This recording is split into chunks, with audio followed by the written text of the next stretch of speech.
Good afternoon, ladies and gentlemen. I extend to you a very warm welcome to today's session. Today's fireside chat will be on the topic leveraging smart meter data to improve grid reliability, resilience, and DER. Smart grid technologies are assisting utilities to improve the customer reliability and overall services. In this fireside chat, organized by ETEnergyworld together with Oracle Energy and Water, we will discuss the significance of smart metering data and how we can leverage them to enhance the status of grid reliability and distributed energy resources. Before we get started, I would like to take a couple of minutes to bring in our speakers to get the discussion rolling. Firstly, I would like to invite Mr. Mohammed Saif, Partner, Power and Utilities from EY, who will be moderating this insightful discussion. It's my pleasure to further invite the panelist, Mr. Bhadresh Mehta, Director SLDC, IT and Telecom from Odisha Power Transmission, Mr. Sanjeev Sinha, President, India Power Corporation Limited, and Mr. Martin Hoske, VP Operational Technology, Asia Pacific and Japan from Oracle Energy and Water. With that, a very warm welcome to all the panelists. Now, without any further delay, I would now request Mr. Saif to start off with today's discussion. Over to you, Mr. Saif. Thanks a lot, Priyanka. Good afternoon, panelists. So today's discussion, as we have spoken about, is how to use smart meter for the quality and reliability of supply, electricity supply. And one of the most important things, because till date, whatever work or whatever objective that has been put forward for smart meters as a whole has been how to manage consumers better. Now, this is for the first time we are having a discussion on how to use the data that is being generated by smart meters to improve the overall grid situation. So basis that, today's discussion would have three themes, and we'll have one question each for from the esteemed panelists for each theme. So the first theme that we'll be talking about is how to strengthen grid reliability and supply quality. The second one is how to enhance higher grid scale renewable penetration. And the third one is how to have a seamless distributed energy resources interfacing with the grid. All three of them are going to be having focus through the lens of smart meters. So, and today, one thing is great that we have representative from the distribution utility, which is Sanjeev. Then we have Bhadresh from the transmission utility, and we have Martin from the overall IT perspective in the power sector. So my first question on the theme related to strengthening grid reliability and supply quality would be to Sanjeev. Sanjeev, you have been working both as a distribution utility which has installed smart meters for themselves and also installing it for others. So from a DISCOM perspective, let us know how smart meters can help in strengthening reliability and supply quality. Yes, thank you, Saif, and thank you, Priyanka, for giving us this opportunity, and welcome to all the panelists once again from me as well.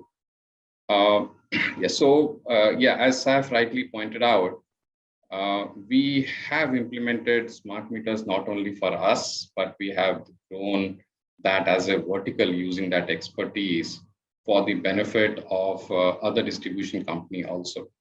And we are currently implementing 350,000 smart meters. And we are, of course, since we have already embarked on this journey, we have always, looked at that how smart meters can actually benefit. And not only the DISCOMs, but the consumers as well. In fact, all these stakeholders. So the smart meter implementation was primarily with some primary objectives. So they were to have they were to address some basic problems of power distribution in India, namely high AT&C loss, better stability of power, and reducing outages. So these were some of the basic ones. So in this endeavor, it is not just the smart meters, but the IoT devices also, which is playing an important role in the grid. So some of the basic functions for which it is currently being used, they are And let me just clarify here, when we say smart meters, we are actually talking about AMI meters here. Okay, so I've always seen a confusion between an AMR meters and AMI meters. So here we essentially mean AMI meters, which is capable of communications in both the directions. So some of the common uses which are being used right now are auto reading of the units, which is usually once a month.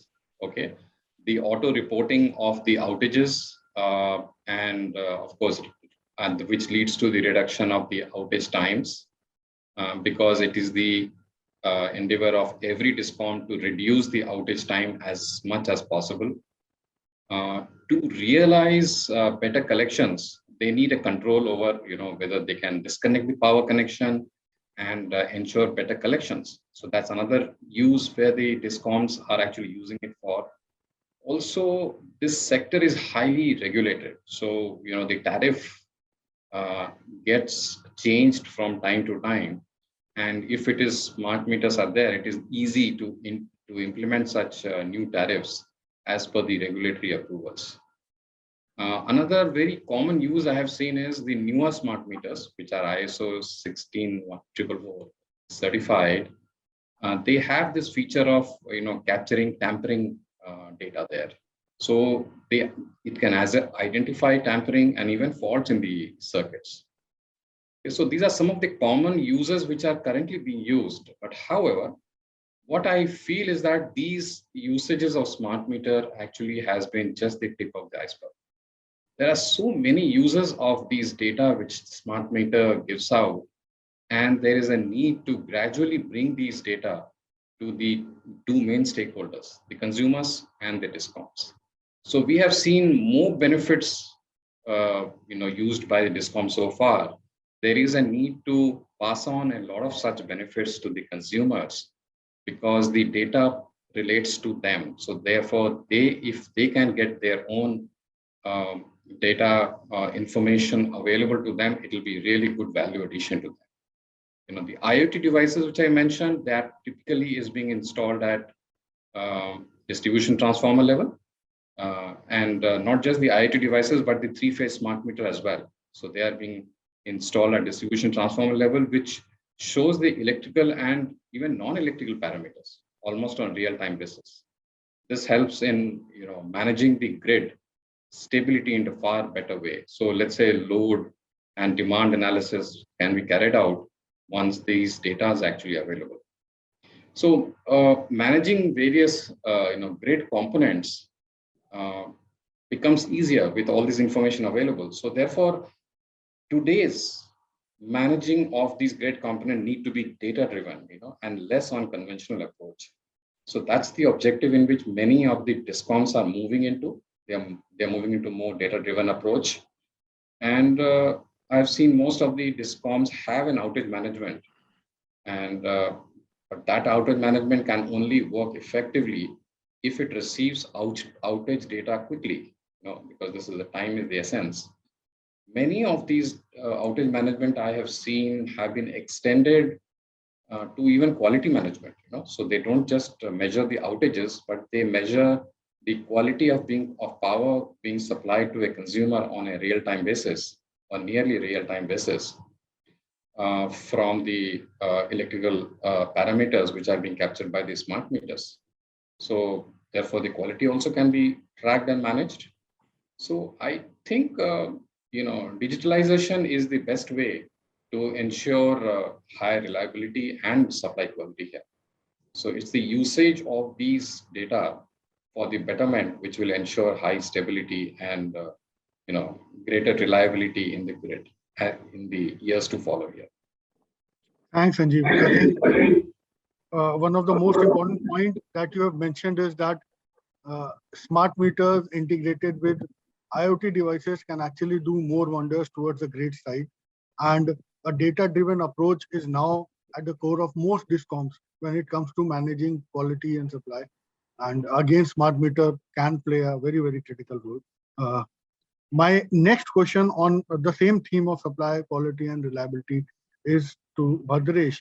And Bhadresh, as a transmission utility, someone who manages the overall grid operations, what role do you see for smart meters in this type of operation where there are a lot of issues when a grid goes down suddenly? That has the most large impact as compared to a single discom, because then you are having states, multiple states getting impacted. So we would like to know your thoughts on how smart meters can improve such operations at transmission level. Over to you. Thank you, sir. Thank you, Priyanka. Thank you, Economic Times, for extending an opportunity to share the views over here. Well, the grid management or the grid reliability has much to say with the data. You know, if we call back the 2020 October Bombay partial outage or last before 6-month outage, the data has to be managed properly. There has to be automatic situational awareness software on the screen which guides the poor operator what can be the future of this status. The state of the grid is very, very important, and that day is not far that we need to tap not only the traditional data on which we are operating today, but we are switching over to the very more precise data, maybe from the smart meters for this purpose. Unfortunately, what happens, the smart meters related to transmission has somewhat different views. Say, all of you are aware that we operate on availability-based tariff and deviation and settlement mechanism, and each operation is on a 15 minutes time block. Today, sir, I don't have meter supplier who can give me the USB port. They have only serial port. This is the thing. Problem is that the meter manufacturer thinks about the quantity of the business. Unfortunately, transmission cannot give in mega scale, lots of meters and 10 million meter or 1 million meter. We'll talk of thousands and hundreds only. So there is a gap. Hardly 1 or 2 meter manufacturers are capable to give me the things which is we need. But let us come back to the logic or the support or the technology the smart meter carries. It is 100% essential that transmission system operator or this grid manager or the substation operator deploy these smart meters, receives the data with a proper analytics available at his disposal. He will able to do a lot of things that Sanjeev rightly said, meter doesn't work properly unless otherwise attached with the IoT device. Sir, I have a high voltage scenario. I need to switch on my reactor. I have a low voltage scenario during load peak load hours. My reactor should get switch off automatically after 15 minutes low voltage scenario. I should have to take a lot of corrective action like transformer tape position changes, parallel operation of the line, restoration thereof. At that time, the reliable data is an essence. It is very much necessary. So I am of the opinion that we need to go a long way, no doubt. It will take its own time. But a smart meter data will be need for that, for which a fortunately compared to Discom, advantage with the Transco is that almost top transmission company has laid down their optic fiber ground wire network. So we have a communication at our disposal, very wideband, very fast, very reliable communication between each and every grid substation and other part of the state. Using that network, providing the good sensing device with IoT and some good analytics software and so-called other things, we'll able to do the things better way. So it is a need of time that we deploy for that proper technology. More meter manufacturers should come forward that. And last but not least, good technology solution which drives this application in a better way is required. But it is necessary, very much necessary. Thank you, Bhadresh. I think what major point that you're making is that smart metering for transmission is different from the customer smart meters that are there. And just because the limited demand of smart metering in transmission, the customization to that level is still a challenge, I believe. Yeah. But again, you also acknowledge the same point which Sanjeev was acknowledging, that the data, as much availability of data is going to be there, it is going to help you also in managing the grid in a proper way. So Martin, with that, I'll shift to you. And the major question from, I mean, you work with all, whether it is generation, transmission or distribution. So the question that I would ask you is how you think these types of from an IT perspective, reliability can be improved of various assets. It's not only about a particular asset, but various assets across the value chain of power. Over to you, Martin. Yes, thank you very much for your kind question, and it's an honor to be part of such an esteemed panel. Mr. Sanjeev, Mr. Odisha, really having this group here. My experience is that we have all got great engineers in power utilities. So if we have more data, then we can make good use of it. And then sometimes it's only a different way of looking at the data to find new use cases. What I've seen in Australia, for example, is that they have a summer peak. And because of summer peak, recently India had a similar situation where you had very high temperatures leading to potential overload situations in the grid. Understanding what is the existing load and also load forecasting enables very early to identify potential bottlenecks or constraints in the grid. And if we can take it to the next level, how can we mitigate that? Do we activate demand response schemes, or do we involve the consumer to reduce their consumption, or do we enact more distributed generations like vehicle to grid in an extreme case? For me, this is one example of how we can improve the reliability clearly. The second one is more long-term. How are we planning our grid? There's discussion that with electrification, as part of the CO2 reduction program, we may even double the load of the grid. Can we double, or do we have the funds to double the distribution and transmission network?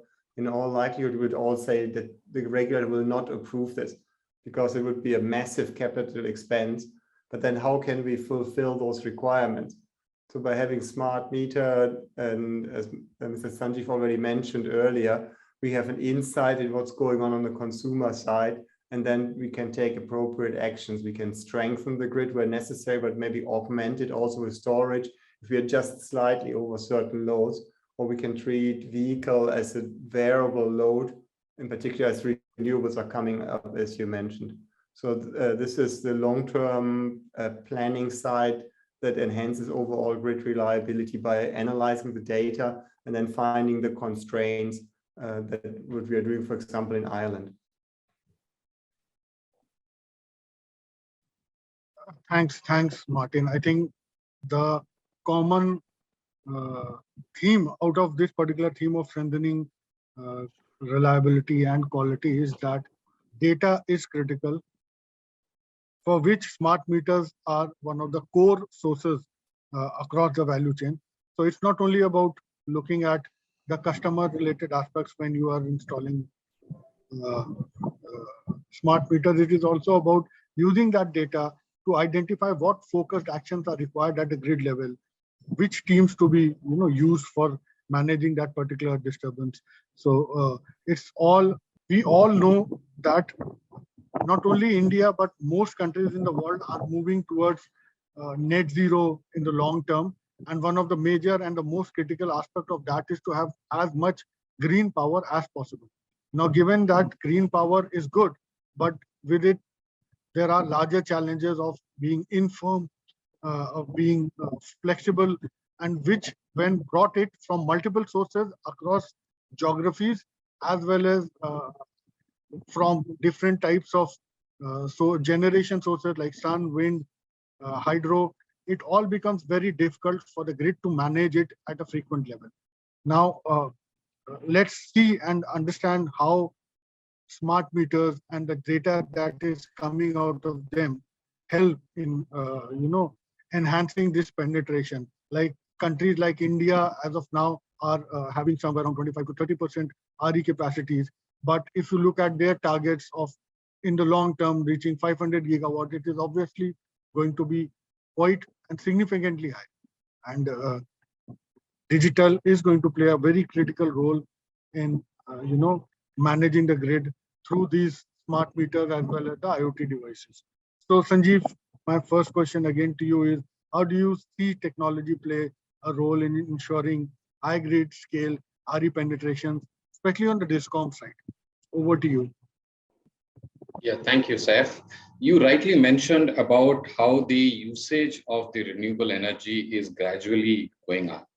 So in this perspective, I think the recently released, just a few months back, it was released the draft national electricity policy, which has been released, actually throws a lot of light on this area. It revisits the entire power sector infrastructure planning scenario. The focus actually is on the increasing use of renewable energy here and reduced dependence on fossil fuel power. Yes, digitalization it plays a very important role there. So this policy actually has set a target of 450 gigawatts renewable energy by 2030. You rightly mentioned about COP26, where we have set a target to become net zero by the year 2070.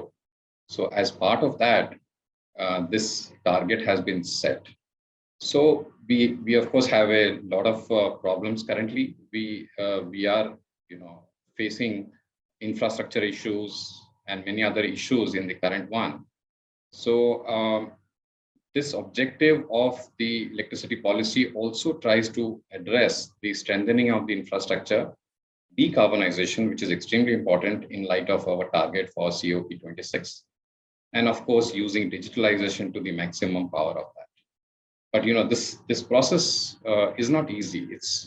It's gradual, because we already are plagued with so many problems. We have rising power demands, peak power deficit, and so many other things.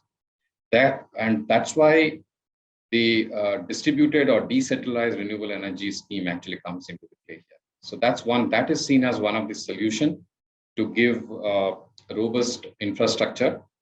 It also reduces the carbon emission, the capacity enhancement, which is very much required. And also, the grid resilience stability that we are talking about, it actually focuses there also. So the draft NEP actually recognizes the significance here for this objective, and that includes the RE hybrids also, like solar biomass, solar, other hydro, and so on. So the effectiveness, however, of this DRE will actually depend on what kind of appropriate energy storage solution comes into the play. Here again, technology plays an important role to evaluate how the energy storage solutions can come into the picture. So there are emerging energy storage solutions like lithium-ion batteries, which have shown very high performance characteristics. Now, we all know that presently lithium-ion batteries are being used in the electrical vehicles, in the EV, So, and we all know that the prices of these batteries are not sustainable at the utility level here. But there is a change happening right now. These batteries are gradually being manufactured within the country, and they are going to be manufactured in large scale within the country. And due to the economics of scale, this will actually result in a reduction of prices. And this will become a very attractive at the utility level to be used as an energy storage solution here. So that's another area which is coming up here, and this technology will pave the way for the introduction of more and more renewable power into the grid. There is another technology which is being used in the West, the flow batteries one. But at this time, not aware of much POC happening or beyond POC happening within the country. But that's another technology which is very useful and has been introduced. But the cost factor is stopping the discoms here to adopt this kind of a solution here. So lithium-ion battery seems to be a very good solution when it comes to the storage solution here. Also, since we are talking about a distributed and decentralized renewable energy sources here, the SCADA system, which basically controls the entire system, SCADA, which is the supervisory control and data acquisition, they also requires a lot of improvement here, because now we are talking about not just managing a few distribution transformers here. We are talking about managing the entire distributed renewable energy sources here. So that requires a lot of improvement. The architecture requires a change. And yes, there will be, it can leverage the IT technologies for better communication among them. And this will pave the way for higher adoption or the integration into the main grid here.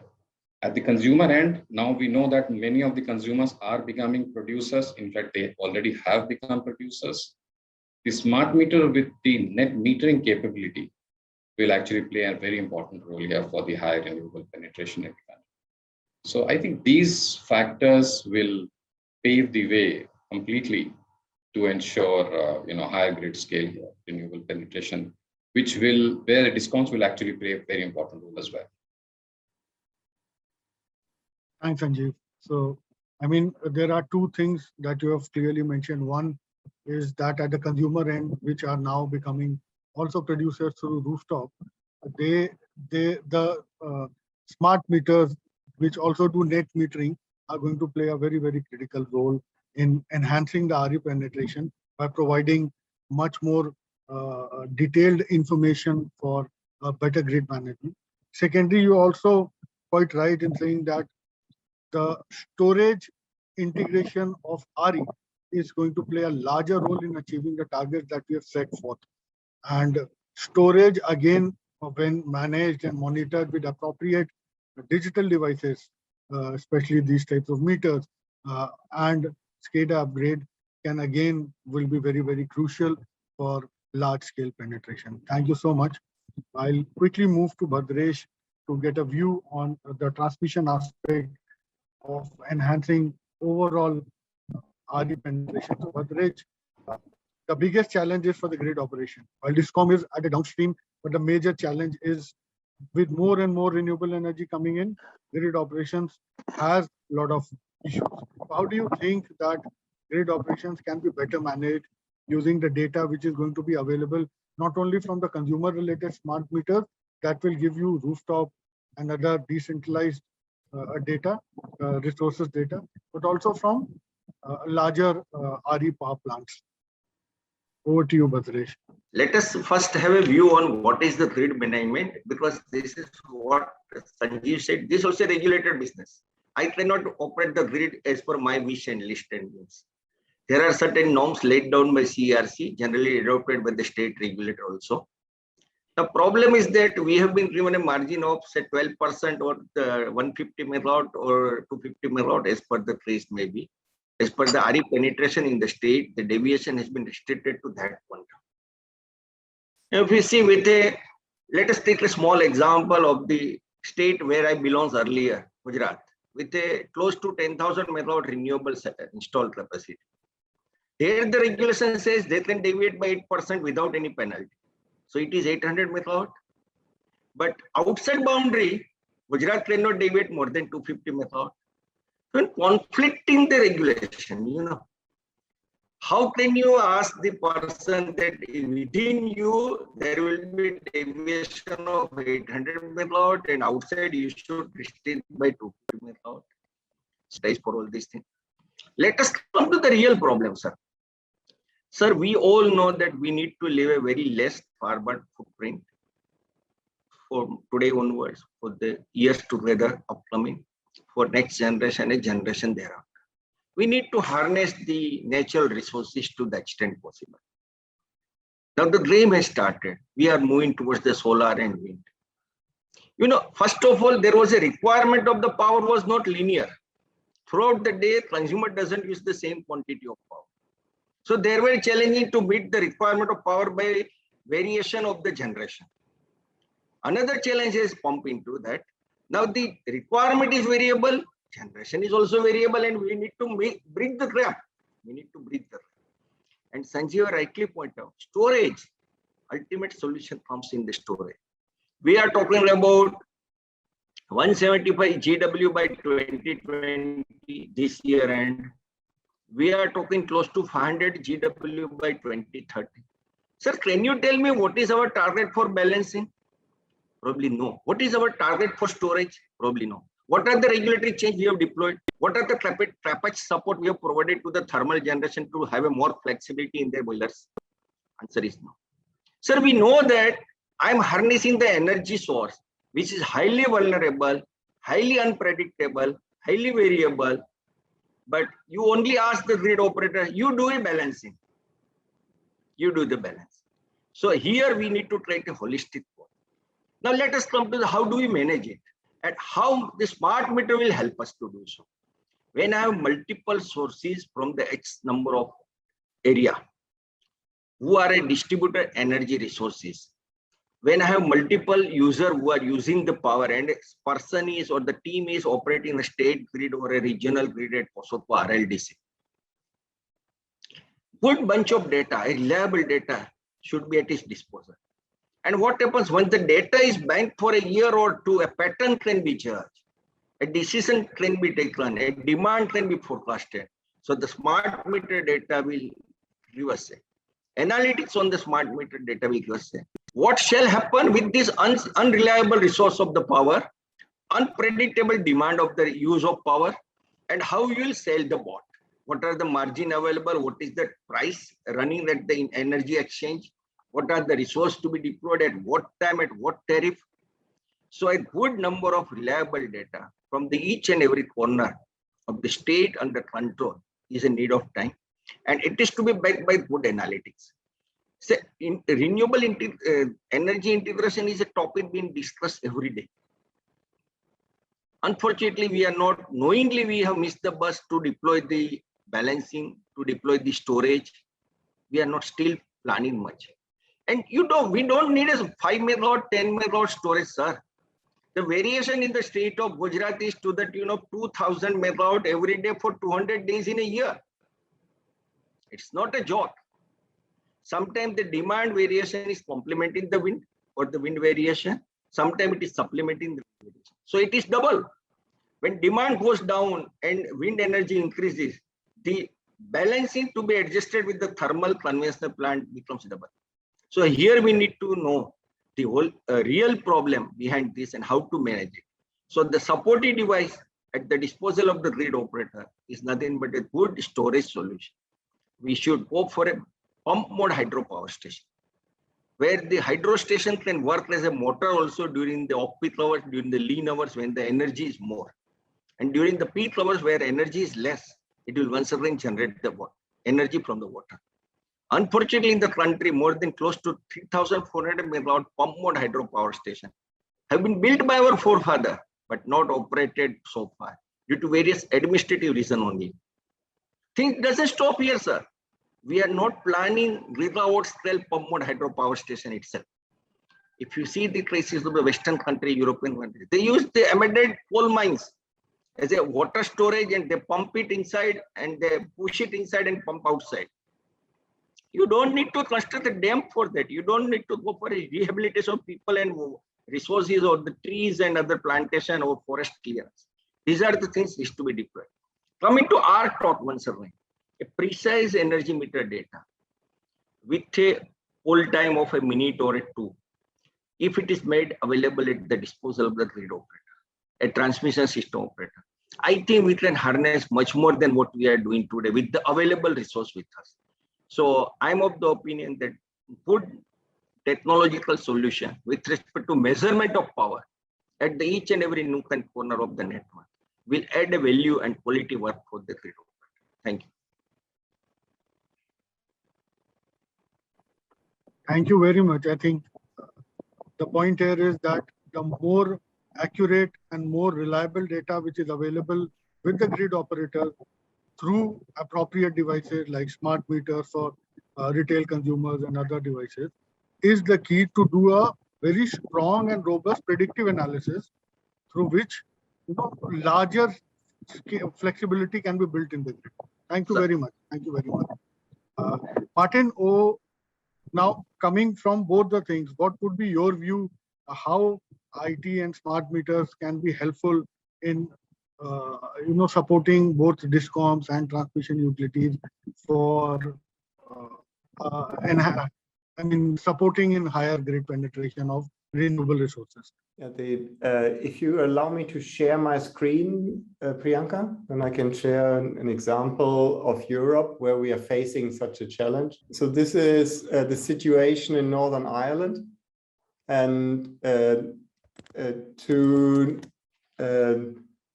my esteemed panel colleagues comment, unless we have visibility what is actually happening, we cannot manage it. So visibility is the first part.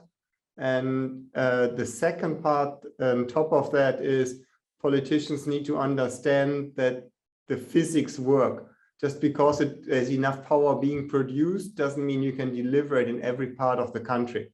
There are physics, there are constraints on distribution network, on reverse power flow, there are constraints on transmission network.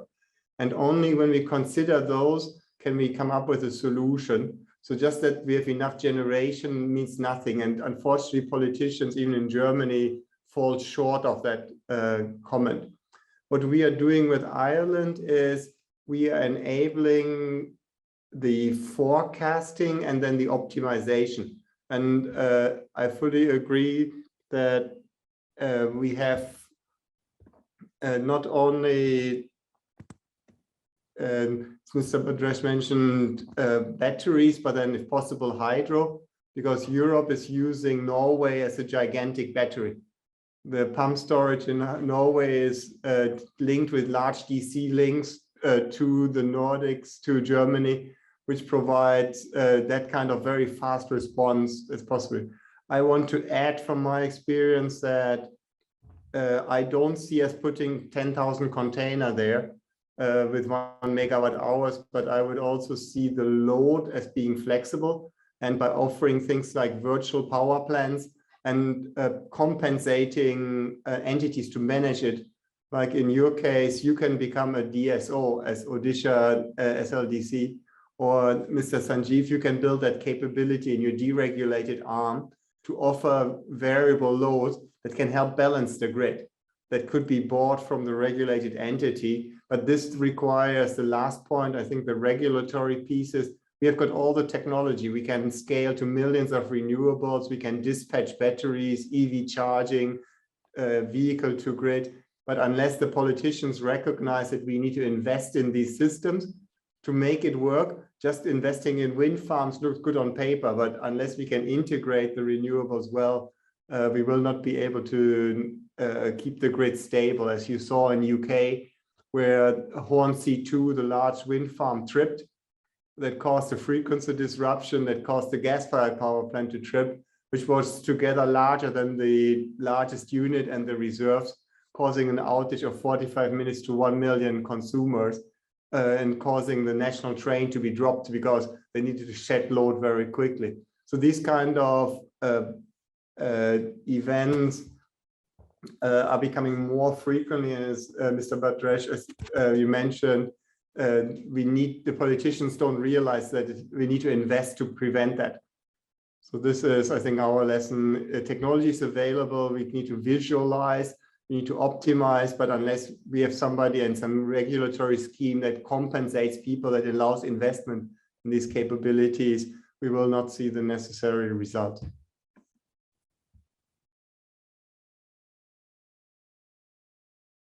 Thanks, Martin. So, I mean, your experiences in Europe says that you're complementing what Bhadrej just mentioned, that regulatory and policy assertiveness is very, very critical. And I'm summarizing this also at a wholesome level. It's not only about RE targets, but it is also about targets for other things that make it a complete package for success, which includes a lot of things which Bhadrej mentioned about what is the target for balancing the renewable, what is the target for even storage or flexible operations of thermal generation. Although there are a lot of things I should say happening, because thermal generations are now being allowed to install renewable as part of being more flexible, but I agree that this can be looked at through a larger lens, a wholesome lens. And then obviously new business entities as well as new business models to manage things like virtual power plants or giving balancing loads as an individual entity. recognized by the regulator, approved capex can definitely help. And with this, when you are topping it up with the data, which is coming through smart meters and IoT devices, I think then the RE penetration would go to the next level. So thank you very much. I hope I have summarized the theme which has come through your enriched inputs. I'll quickly move to the third and the final theme of the day, which is, and it has been partially touched in this discussion, but just a little more deep dive. We all know that the distributed energy resources, the DER, is going to be the future, and which Sanjeev also rightly mentioned some time back, that the national electricity policy also acknowledges as a major source of renewable energy in the future.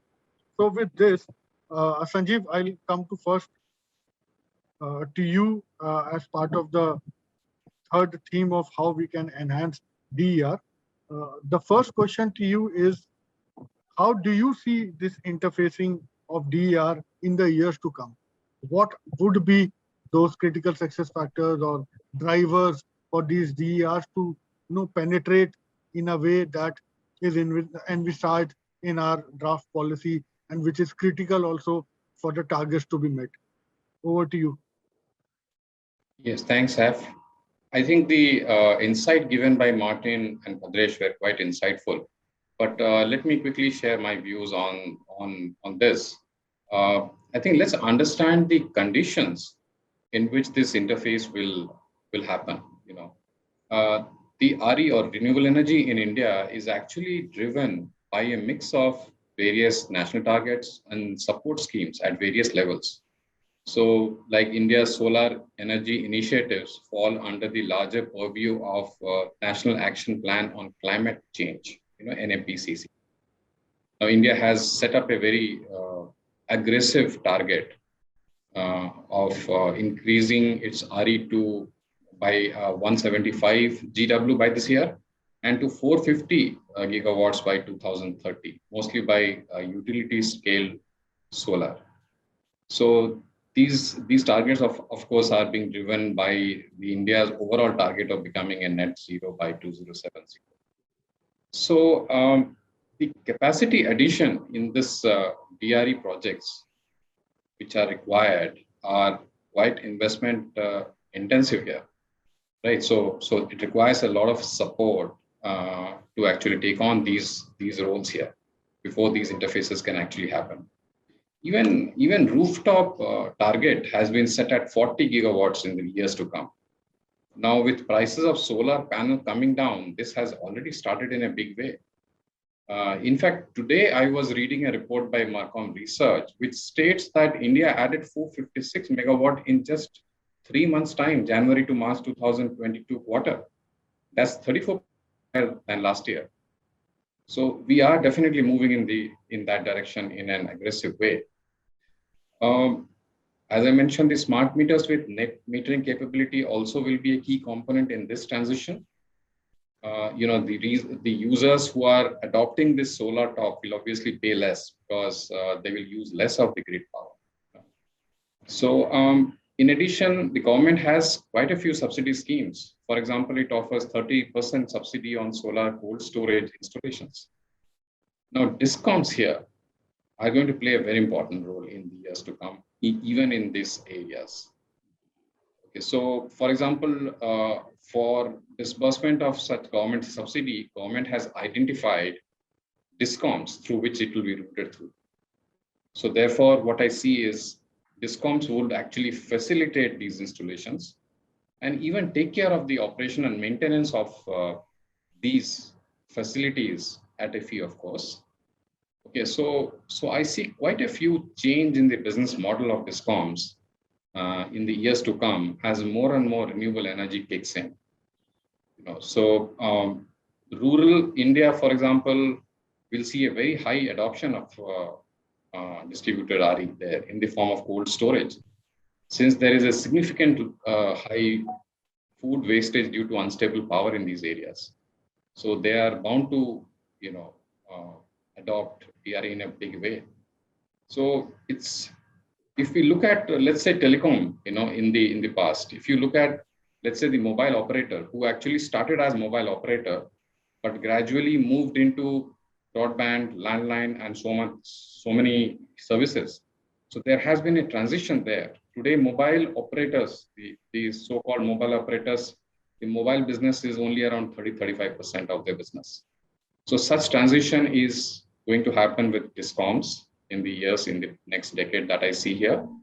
And they are, contrary to the initial belief, they are actually going to play a very important role in the adoption of renewable energy at ground level by the consumers there. So they're going to play an important role there. So that's what I see this happening already. And with DISCOM playing a larger role, as well as having the major base of smart meters with them, I think both these business models can be actually a real game changer, Sanjeev, for the future. Yes. The only thing is, how would many DISCOMs are still, at that cusp of understanding how they can evolve into a larger thing, which is another, topic for discussion. But yes, I can see DISCOMs which are more forward-looking like yours can lead the way in changing business model, which you're, I think, actually doing with smart metering related installations taking to other DISCOMs. Great. And my next question on the same theme, Badreji, how would you think that these number of schemes that are focusing on DERs, like Kusum, Suprabha for rooftop, in fact, solar cities, etc. What challenges as a grid operator are you envisaging with these things? While large-scale grid connected rooftop, large-scale grid connected renewable plants are still easy to manage, but with these larger distributed resources, what would your thought be as a system operator, as a scheduler and a dispatcher? Over to you. Well, I just touch upon, first of all, sustainability of the DER, specifically rooftop in a domestic consumer end. Say we give them a set of at the end of 1 month banking or a 2 month banking. Sir, what happens if we take a little closer look to that? We are giving a subsidy to the person who has a roof, who is having 40, who is having 2 lakhs rupees per month income, and he will generate the power during daytime. At that time, DISCOM doesn't need it. He will use 3 air conditioners during the night time. DISCOM will buy the costly power and it will be adjusted with his solar injection. So banking with the net metering is nothing but the killing the feet of the DISCOM with giving subsidy. See, I am not against the generation, RE generation or development of the solar. It has to be there. It has to be subsidized if required. But whether that person who is having roof, who is having 2 lakh rupees income per month, do we need a subsidy? And if at all we need to give it, let us adjust his energy injection block by block of 15 minutes. If we use it, well, if we doesn't use it, it will be used by the DISCOM at a PPC cost. But at no cost at the evening, he will be able to use that as a banking and DISCOM has to buy a costly power. And time of the day tariff has to be introduced before we introduce this net metering. Because say, it is not the DISCOM rates the power at a flat rate for 24/7 in each time block of 96 block of the day. So these are certain things which is making unsustainable model the rooftop solar or any DER, even if we say the captive project for the industries or the round mounted solar project for the industries.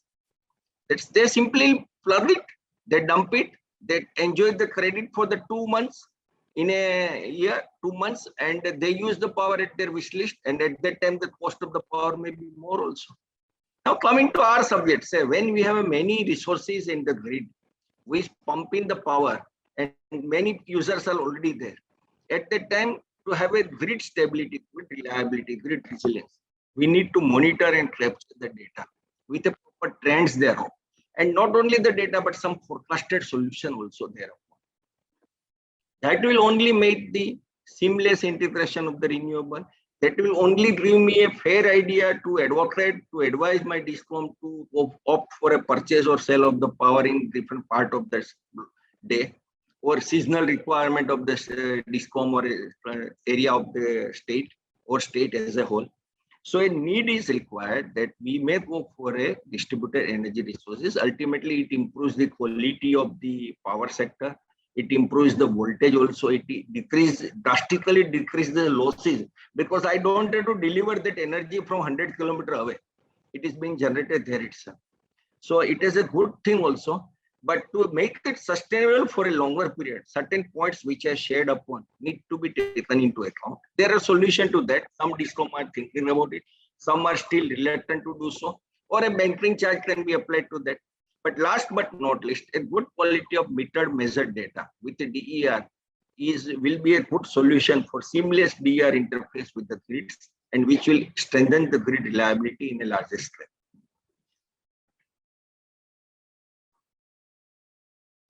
Thank you. I think, very critical point that you have mentioned is that while we are looking at increasing the penetration of DERs, it is also important that the utilities which may get impacted because of the changing business model need to be supported in a way that transition happens in a better way. It should not happen that while one side becomes quite strong in terms of the subsidies and the policies that are being given, the other side is not getting that particular support infrastructure to transition to the changing needs of not only those end consumers but also the sector. So fair point. I think my last question of this discussion would be to Martin. And Martin, again coming back to this DER which you were mentioning, how do you think that visibility and management of DERs can be strengthened in a way that what Bhadresh was mentioning, to enhance overall monitoring as well as forecasting for the future, because that seems to be the only way through which large scale penetrations can happen for a renewable, whether it is large grid connected plants or DERs. So how can that happen? And specifically smart metering, which was the theme for today's discussion, what role can they play here? Over to you, Martin. Yeah, thank you very much, Saif. I want to start with a joke. As a German, usually I don't have a sense of humor, but since we have a common enemy, ignorant politicians, the joke was among utility folks in Germany, all politicians believe that there's a copper plate under Germany. So wherever you want to plug in solar, it's just like Lego, you can just connect it to the copper plate and then it would automatically be connected. But that's unfortunately not the truth, but they seem to believe that. The utilities we are working with is very exciting to shift towards a DSO, distribution system operator, that Sanjeev, you were already referring to. The new roles where Sempra, for example, is becoming more of a platform provider. They are seen, because if customer can produce 70% of their own demand, including batteries, this is no longer a job to distribute power, but how to manage it. And I fully agree that this is not something we should just take lightly and take for granted, but we need to pay somebody for that service, be it a TSO or a DSO. So this is a services that's required. The second part is when you see once renewables exceed the demand, as we already talked about at noontime. So what do we do with it? And when I look at what we see is how can we reduce demand or store it in batteries or increase demand. We may have, like with electric vehicles, the ability to increase the demand for a certain time, which enables us to shave off the peak that would require additional capital investment, as I'm showing here at the lower right corner.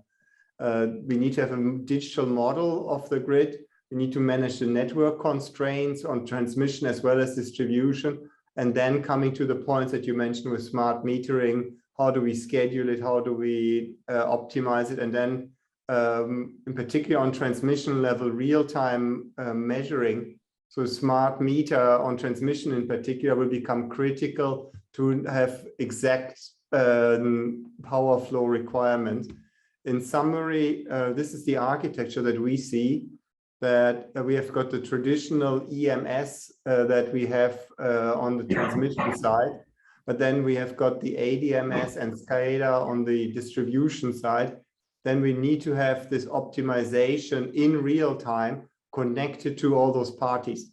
So we must have the what we call live energy connect, to connect to the EMS, to connect to the ADMS via SIM model, so that we can share what are the grid constraints, what is the power flow, what is the state estimate, and then sending it back to the advanced SCADA that Sanjeev was talking about earlier, so that we can actually control the devices, the capacitor banks, which will be more required, etc. And typically we see that the DERMS controls the storage, the utility scale PV, and well as wind. But then the smaller ones, it becomes from scale-wise nearly impossible. There would usually be some aggregator that aggregates a rooftop or residential loads or commercial loads. Obviously, considering the commercial relationships via the smart meters, the individual level, as well as weather and asset management. Because if we have a new world, but I think people don't realize it took a lot of engineering to keep the grid stable, and renewables have introduced this massive element of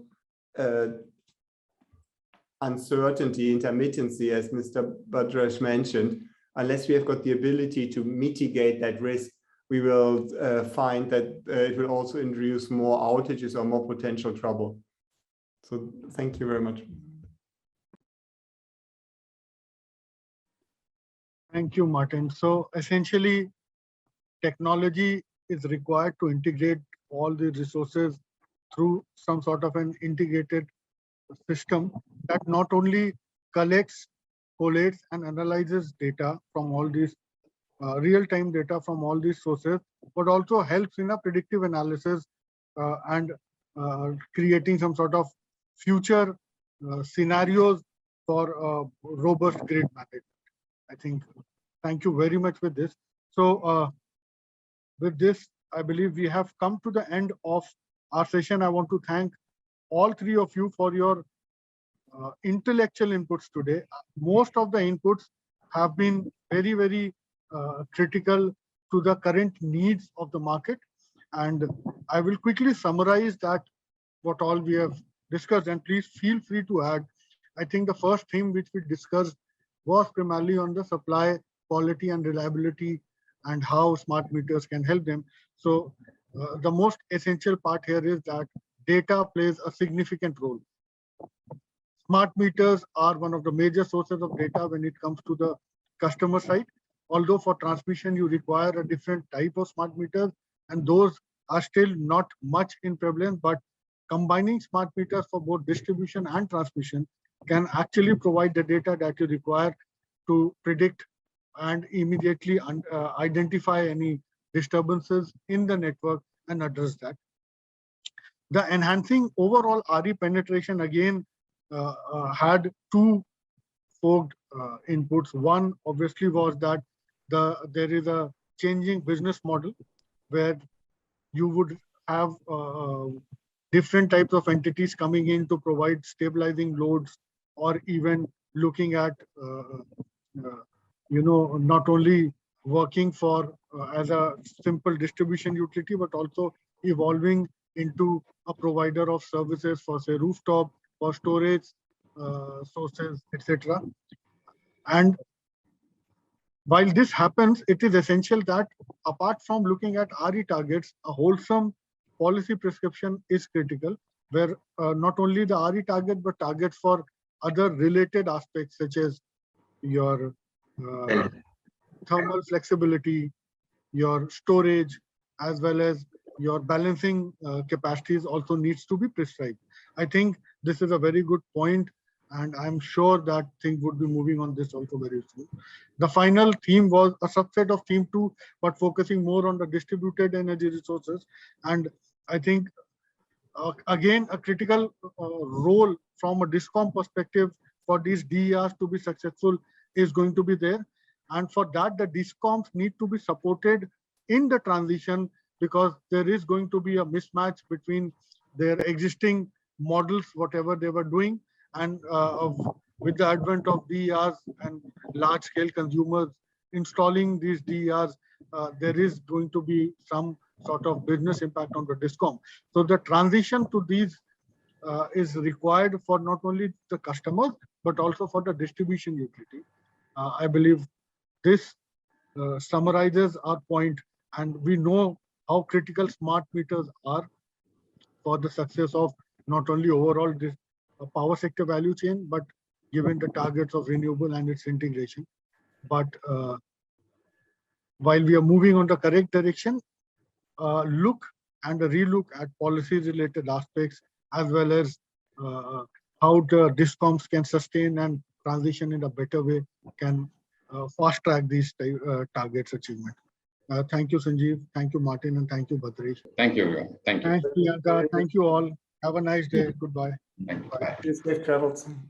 Bye.